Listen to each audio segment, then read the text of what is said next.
అందరికీ నమస్కారం. నేను మీ దేవి. శాడిస్ట్ మొగుడు 4వ భాగం. రచయిత వనజ గారు. సాయంత్రానికి ఫ్లాట్కి చేరుకొని ఫ్రెష్ అప్ అయ్యి మంచి స్కాచ్ కోసం విజయవాడ రోడ్ల మీద తన ప్రతాపం చూపిస్తున్నాడు అభి.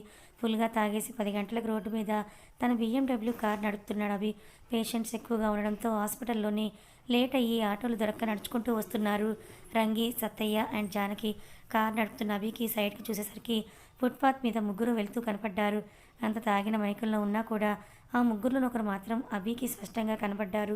నిమిషంలో తాగిన మైకం మొత్తం దిగిపోయింది జానకి. ఆ పెద్దమ్మ, నీకేం కష్టంగా లేదు కదా నడవడానికి? లేదు పెద్దమ్మ, ఆ నర్సు మనల్ని ముందు పంపమంటే అస్సలు వినలేదు. మనకంటే వెనక వచ్చిన వాళ్ళని పంపించింది. అందుకే మనకు ఆటోలు కూడా దొరకలేదు. ఇప్పుడు నువ్వు నడవాల్సి వస్తుంది అని అంది రంగి. జానకి రంగి మాట్లాడిన విధానానికి నవ్వేస్తూ, అయ్యో పెద్దమ్మ, వాళ్ళు మనకంటే ముందే అపాయింట్మెంట్ తీసుకున్న వాళ్ళు, అందుకే వాళ్ళని ముందు పంపించారు అని అంటూ ఆమెకి వివరంగా చెప్తుంటే జానకి, దానికి అవన్నీ ఏడ తెలుస్తాయిలే అమ్మా అని సత్తయ్య అన్నాడు. అవును మరి, నువ్వు మాత్రం ఏదో పెద్ద, నీకు అన్నీ డిగ్రీలు చేసేసావు కదా, నీకు అన్నీ తెలుసు కదా అని అంటూ రంగి సత్తయ్య మీదకి వెళ్తూ ఉంటే జానకి వాళ్ళిద్దరినీ గొడవని చూస్తూ నవ్వుతూ ఉంది. కానీ ఆ నవ్వు పెదవుల నుంచి మాత్రమే పుట్టిందని చూసిన ఎవరికైనా తెలిసిపోతుంది. కార్ని జానకి వాళ్ళకంటే కొంచెం ముందుకు తీసుకుని వెళ్ళి ఆపిన అభి మిర్రర్లో జానకి నవ్వడం, వాళ్ళతో సరదాగా మాట్లాడడం అవన్నీ కనిపిస్తూ ఉంటే చేతి పిడికిలు బిగుసుకొని నరాలు ఉప్పొంగి పచ్చగా వాటి రూపురేఖల్ని చేతుల మీదనే కాకుండా మెడ వంపుల్లో కూడా ప్రదర్శించాయి. జానకి నవ్వులు ఇంకా దగ్గరగా వినపడుతూ ఉంటే ఒక్క సెకండ్లో కార్ డోర్ ఓపెన్ చేసుకొని ముగ్గురు ఎదురుగా నిలబడ్డాడు అభి. సడన్గా తన ముందు ఎవరు నిలబడేసరికి భయంతో కళ్ళు మూసుకొని ఒక్క అడుగు వెనక్కి వేసింది జానకి. సత్తయ్యతో గొడవ పడుతున్న రంగి జానకి అలా వచ్చి వెనక్కి వాళ్ళని తట్టుకోవడం, ముందు ఎవరో మనిషి ఉండడంతో, ఏ అబ్బాయి, ఎవరు నువ్వు, ఏంటి అంత ఉన్నపలంగా నుంచి వచ్చినావు, పిల్లదాన్ని భయపెట్టేస్తావా ఏమి అని అంటూ ఉంటే అవి మాత్రం 2 చేతులు కట్టుకుని సూటిగా జానకినే చూస్తూ ఉన్నాడు. జానకి కాస్త కుదుటపడ్డాక, పెద్దమ్మ నువ్వు సైలెంట్గా ఉండు అని అంటూ రంగి చెవి దగ్గర చిన్నగా గొనిగింది.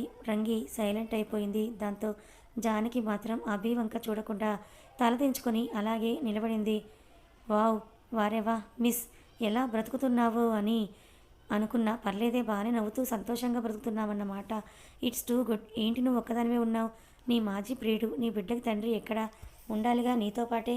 ఓహో, నీతో పాటే ఉంటే బాగోదని వీళ్ళతో పాటు పెట్టాడా? బై వీళ్ళు చాలా హోమ్లీగా ఉన్నారు. ఎవరు చూసినా నిన్ను వీళ్ళ కూతురు అనేటట్టుగా బాగానే ప్లాన్ చేశావే. Nice miss Janaki. రామ్ అని జానకి మాట పూర్తి కాకుండానే అభి జానకిని చాచిపెట్టి ఒకటి పీకి, don't call me like that. Who the hell are you to call me like that అని చెప్పి రంగి దగ్గరికి వచ్చి, దానికంటే సిగ్గులేదు, ఇంత వయసు వచ్చింది, మీకన్నా సిగ్గులేదా ఇలాంటి పనులు చేయడానికి? మంగికి సత్తయ్యకి అభి ఏం మాట్లాడుతున్నాడో, అసలు మాట్లాడే మనిషి ఎవరో కూడా అర్థం కావటం లేదు. మంగి కలగ చేసుకొని, ఇదిగో అబ్బాయి, అసలు ఎవరు నువ్వు? ఊరుకుంటుంటే తెగ రెచ్చిపోతూ ఉన్నావు. ఎవరిని చూసి నువ్వు ఎవరని అనుకుంటున్నావో కాస్త చూసుకొని మాట్లాడు. ఈ అమ్మాయి జానకి మా కూతురు. అభి రంగి మాటలకి నవ్వేస్తూ, ఏ చుప్, ఏంటి ఓవర్గా మాట్లాడుతున్నావు? ఇలాంటి పనులు చేసేదే కాక మళ్ళీ దబాయిస్తున్నావు. నేను ఎవరా అని అంటూ జానకి లోపల వేసుకున్న తాలిబొట్టుని తీసి బయటికి వేశాడు అభి. అయినా సరే జానకి మాత్రం బొమ్మల అలాగే నిలబడిపోయి ఉంది మౌనంగా. కానీ అభి అనే ఒక్క మాట వింటుంటే గుండెల్లో సూదులతో గుచ్చినట్టుగా ఉంది. మంగి చేతిని పట్టుకొని తన వైపు చూసి మౌనంగా నిలబడిపోయింది Janaki. Anyway, all the best for your new life Janaki అని చెప్పి కారులో ఎక్కి ఒక సిప్ వేసి జానకి ముందే ఖాళీ బాటిల్ బయటకు విసిరేసి ముందుకు వెళ్ళిపోయాడు రంగి. జానకి ఎవరమ్మా అతను అని అంటుంటే సత్తయ్య రంగిని ఆపి అడగొద్దని అన్నట్టు తల ఊపి ఇద్దరిని ఇంటికి తీసుకుని వెళ్ళాడు. గదిలోకి వెళ్ళిపోయి తలుపులు వేసుకుంది జానకి. ఎంతకీ అభి అన్న మాటలే తన చెవులకు మళ్ళీ మళ్ళీ వినిపిస్తూ ఉంటే 2 చేతులతో గట్టిగా చెవులు మూసుకుంది. అలా ఎలా అనగలవు రామ్ నువ్వు? నేనేంటో నీకు తెలియదా? నీ నుండి దూరంగా వచ్చేసానంటే నువ్వన్న మాటలు ఒప్పుకుంటున్నాను అని కాదు కదా రామ్. నా ఆత్మాభిమానం కోసమే నేను వచ్చేశాను. కానీ నేను వచ్చేసినందుకు అదే నిజమని నువ్వు అనుకుంటున్నావా అభి అని అనుకుంటూ అలాగే ఏడుస్తూనే ఉంది. ఫ్లాట్కి వచ్చిన అభి తోలుతూనే లిఫ్ట్లో తన ఫ్లాట్కి చేరుకున్నాడు. ఆఫీస్ విషయాలన్నీ కూడా కరెక్ట్గా ఉన్నాయో లేదో అని చూసుకుంటూ ఉన్నాడు కశ్యప్. మళ్ళీ అభికి వర్క్లో చిన్న మిస్టేక్ వచ్చినా కోపం వచ్చేస్తుంది అని బాగా తెలుసు కాబట్టి తనకి కాలింగ్ బెల్ అదే పనిగా అలుపు లేకుండా కంటిన్యూగా మోగుతూ ఉంటే వచ్చింది ఎవరో అర్థమై ఫైల్స్ అన్నీ పక్కన పెట్టి వెళ్ళి డోర్ ఓపెన్ చేశాడు. కశ్యప్ డోర్ ఓపెన్ చేయగానే it's good, it's too good, it's very good Janaki అని మెలకలు తిరిగిపోతూ చెప్తున్నాడు అభి. అప్పటికే పక్క ఫ్లాట్స్లో ఉండే వాళ్ళందరూ అభిని విచిత్రంగా చూస్తుంటే చాలా ఎంబారసింగ్గా అనిపించి అభిని లాక్కొచ్చేసి డోర్ లాక్ చేసి అభి ఎదురుగా కూర్చున్నాడు కశ్యప్. రే ఇది మన ఊరు కాదు, ఎందుకు అంత పీకల్లాగా తాగొచ్చావు? నా ఇష్టం బే, నాకు నచ్చినంత కడుపు నిండినంత తాగి వస్తాను, నీకేంటి నొప్పి? జానకిని మర్చిపోలేకపోతున్నావా? ఛీ దాని పేరెత్తకు అని నీకు ఎన్నిసార్లు చెప్పానురా స్టూపిడ్ అని మత్తులో కశ్యప్ చెంప వాచిపోయింది అభి చేతుల్లో. మరి ఇష్టం లేకపోతే ఎందుకురా ముందులాగా ఉండలేకపోతున్నావు? నువ్వు ఎందుకు తాగుతున్నావు? చెప్పాను కదరా నా లైఫ్ నా ఇష్టం అని. అది మాత్రం వేరే ఊరొచ్చి కొత్త లైఫ్ని స్టార్ట్ చేయొచ్చు, నేను మాత్రం అలాగే ఉండాలా? అందుకే ఐ స్టార్టెడ్ ఎంజాయింగ్. కశ్యప్కి అభి జానకిని చూశాడని అర్థమయ్యి ఈ రోజుకి ఇది చాలే అని అనుకొని, రే అభి మనం మన హౌస్కి షిఫ్ట్ అయిపోదాంరా అని అన్నాడు కశ్యప్. మన హౌసా? అంటే హైదరాబాద్కి వెళ్ళిపోదామా అని అన్నాడు అభి సోఫాలో పడిపోతూ. కశ్యప్ అభిని తీసుకుని వెళ్ళి బెడ్రూమ్లో పడుకోబెట్టి తిరిగి వస్తూ ఉంటే అభి కశ్యప్ రూమ్లో ఉండగా చేతిని పట్టుకొని వెళ్ళిపోకే, నాతోనే ఉండిపో, నువ్వు నాకు మాత్రమే సొంతం అంటూ ఇంకా గట్టిగా పట్టుకున్నాడు. పక్కనే కూర్చొని అభి తల నిమిరి, ఎందుకురా జానకి గురించి చూసింది మాత్రమే నిజమని నమ్ముతూ నీ జీవితంలోని హరివిని నువ్వే దూరం చేసుకుంటున్నావు అని బ్లాంకెట్ని కప్పి హాల్లోకి వచ్చాడు కశ్యప్. కాసేపు కాల్ మాట్లాడి అభి రూమ్లోకి వెళ్ళి అటదిడ్డంగా పడుకున్న అతన్ని సరిగ్గా పడుకోబెట్టి కశ్యప్ మాత్రం సోఫాలో పడుకున్నాడు. ఏడుస్తున్న జానకి ఆ పూట అన్నం మెడిసిన్ స్కిప్ చేసి రూమ్లోనే ఉండిపోయింది. అభి అన్న మాటలు పక్కన పెడితే ఒకసారి అభి వాలకం గుర్తు చేసుకుంది. ఫుల్గా పెరిగిపోయిన గడ్డం, ఎప్పుడు ఫార్మల్గా క్లీన్ షేవ్తో ఉండే అభి ఏదో జీన్స్ వేసుకొని ముఖంలో కళ అనేది అస్సలు లేకుండా పీక్కుపోయిన ముఖంతో అసలు కళ అనేదే లేకుండా ఉన్నాడు. తలుచుకుంటేనే జానకి గుండెల్లో మెలిపెట్టినట్టుగా అయింది. తన భర్త చూపుల్లోని వాడికే భయపడి ఎవరైనా సరే ఈరోజు ఆ కళ్ళల్లో బాధ కోపం స్పష్టంగా తెలుస్తూ ఉంటే తన మీద తనకే అసహ్యంగా వేసింది.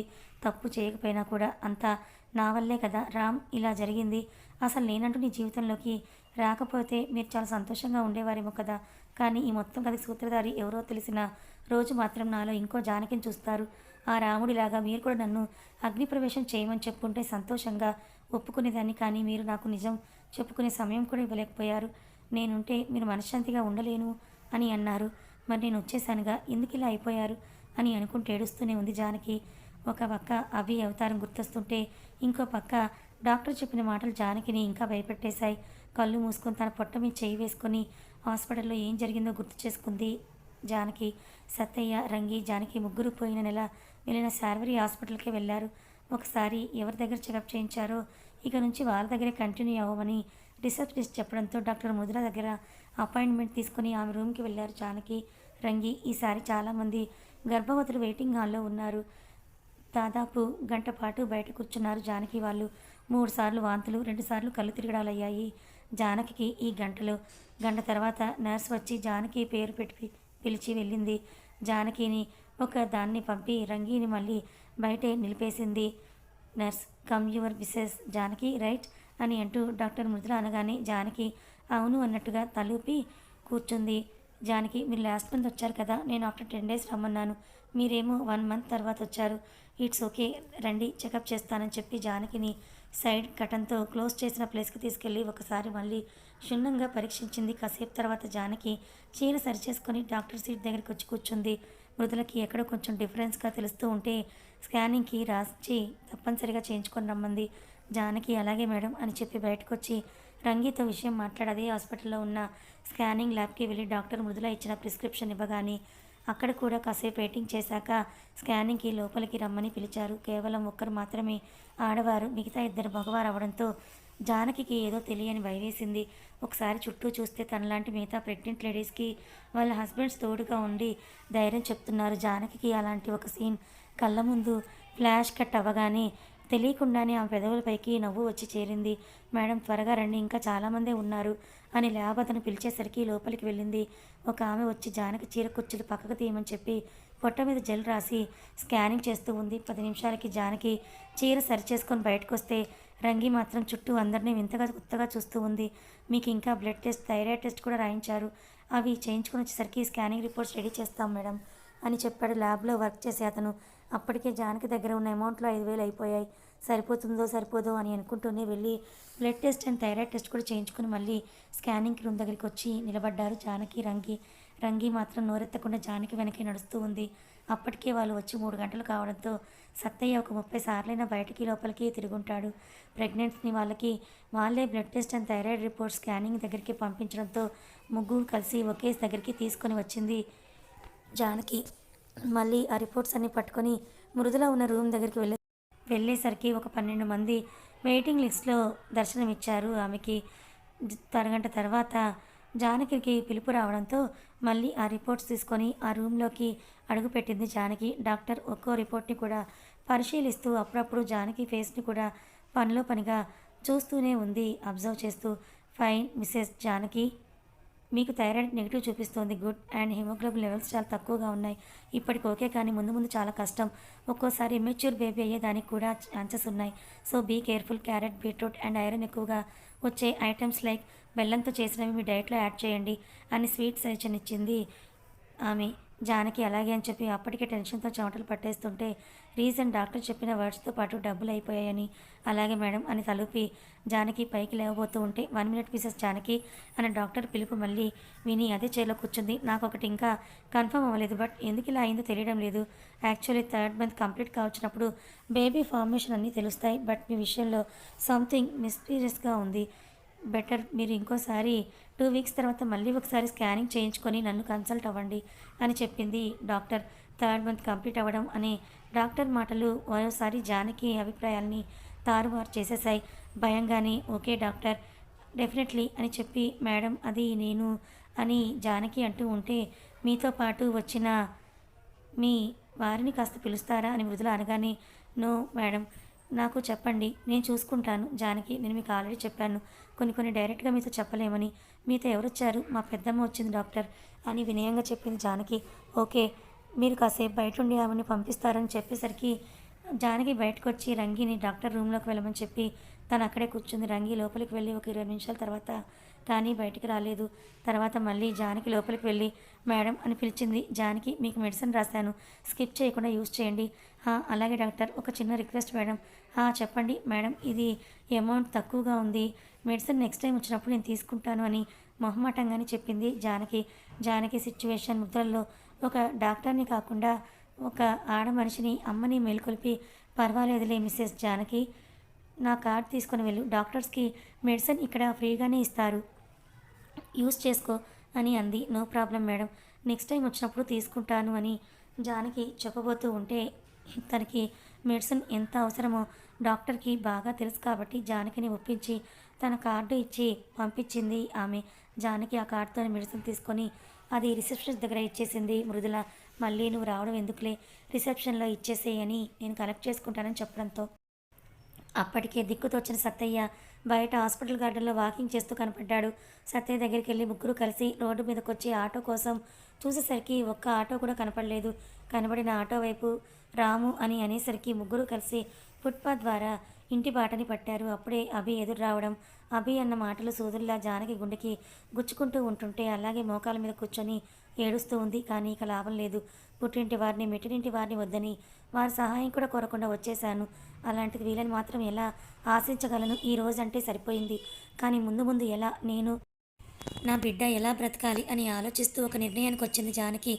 రంగి ఆ టైంలో కూడా యాపిల్ ముక్కలు కొన్ని తెచ్చి జానకితో తినిపించి టాబ్లెట్స్ వేయించింది. తనకు తినాలని లేకపోయినా అసలు అభి తింటున్నాడో లేదో అన్న అనుమానం రాగానే తినబుద్ధి కాలేదు.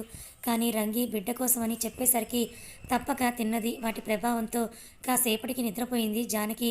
రే అభి అని హ్యాంగోవర్తో బాల్కనీ రైలింగ్ పట్టుకుని నిల్చున్న అభిని పిలిచాడు కశ్యప్. ఏంట్రా నీ గోల, తల పగిలిపోతుంటే పోనీ ఇంకో 2 స్కాచ్ బాటిల్స్ తెప్పించమంటావా అని అడిగాడు కాస్త వెటకారం జోడించి. అభి కశ్యప్ వంక సీరియస్గా చూసి మళ్ళీ తల పట్టుకున్నాడు. అభి మన గెస్ట్ హౌస్కి వెళ్ళిపోదామన్నాడు కశ్యప్. దేనికిరా, ఇది కంఫర్ట్గా లేదా? కంఫర్ట్కి ఏం బ్రహ్మాండంగా ఉంది, కానీ తమరు పగలు రాత్రులు చేసే విన్యాసాలకి పక్క ఫ్లాట్లో వాళ్ళు నోళ్ళు వెళ్ళబెట్టి మరీ చూస్తారు. అదే మన గెస్ట్ హౌస్ అనుకో, నీ ఇష్టం వచ్చినట్టు తాగి తందనాలాడు, నిన్ను అడిగే వాళ్ళు ఉండరు. నేను కూడా రేపో ఎల్లుండో హైదరాబాద్ వెళ్ళిపోతాను, ఇంక నిన్ను ఆపే వాళ్ళు కూడా ఉండరు, నీ ఇష్టం అన్నాడు. కొంచెం బాధ, కొంచెం కోపం మిక్స్ చేసిన ఫేస్తో. ఫ్రెండ్ బాధ కాస్త మెదడుకు చేరుతూ ఉంటే, సరేలే తాగను, ఇక్కడే ఉందాం. అభి నుండి మాటల కోసం ఎక్స్పెక్ట్ చేసిన కశ్యప్ అభిని ఎలా మెల్ట్ చేయాలో తెలిసి ముందే ఈ మాటలు మాట్లాడాడు. నిజంగానే అభి, థ్యాంక్ యూ సో మచ్ అని అన్న కశ్యప్కి, అంత లేదు, బయట నుంచి తాగిరాను, ఫ్లాట్లోనే తాగుతానని చెప్పిన అభి మాటలు నిరుత్సాహాన్నిచ్చాయి. కానీ ఏదో ఒక మూల నమ్మకంతో ఉండి, అభిరామ్ గారు కాస్త నాతో వస్తారా, మీతో చాలా పనుంది అని చెప్పి అభిని రూమ్లోకి లాక్కెళ్ళిపోయాడు కశ్యప్. కథ కొనసాగుతుంది. అయితే అభిరామ్ జానకి ఇద్దరు భార్యాభర్తలన్నమాట. అభిరామ్ జానకిని ప్రేమించి పెళ్లి చేసుకున్నాడని అర్థమవుతోంది. మరి అలాంటి అభిరామ్ ఎందుకు జానకిని ఇలా మాటలతో హింసిస్తున్నాడు? అసలు జానకి ఎందుకు అక్కడ నుంచి వచ్చేసింది? మరి జానకి అభిల విషయంలో ఏం జరిగింది? వీళ్ళిద్దరూ ఎందుకు విడిపోవాల్సి వచ్చింది? ఏ తప్పు చేయకుండా జానకి ఎందుకు ఇంతలా బాధపడుతోంది? తెలుసుకోవాలనుకుంటే ఛానల్ని ఫాలో అవ్వండి. కథ ఎలా అనిపించింది? నచ్చిందా? నచ్చితే లైక్ చేయండి, మరి కొంతమందికి షేర్ చేయండి. Thank you so much.